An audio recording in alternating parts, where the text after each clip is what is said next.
उप्पिलियप्पन् भजे नित्यं श्रीनिवासं सनातनं भूदेवी सहितं देवं विष्णुरूपं नमाम्यहं तिरुविन्नगर आदिशं दयासिन्धुं कृपाकरं भक्ताभीष्टप्रदातारं माधवं शरणं व्रजे शङ्खचक्रधरं देवं श्रीधरं शुभदायकम् अनाथनाथं गोविन्दम् उप्पिलियप्पन् नमाम्यहम् उप्पिलियप्पन् भजे नित्यं श्रीनिवासं सनातनं भूदेवी सहितं देवं विष्णुरूपं नमाम्यहं तिरुविन्नगर आदिशं दयासिन्धुं कृपाकरं भक्ताभीष्टप्रदातारं माधवं शरणं व्रजे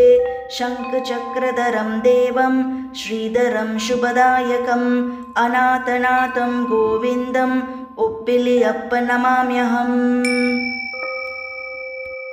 उप्पिलियप्पन् भजे नित्यं श्रीनिवासं सनातनं भूदेवी सहितं देवं विष्णुरूपं नमाम्यहं तिरुविन्नगर आदिशं दयासिन्धुं कृपाकरं भक्ताभीष्टप्रदातारं माधवं शरणं व्रजे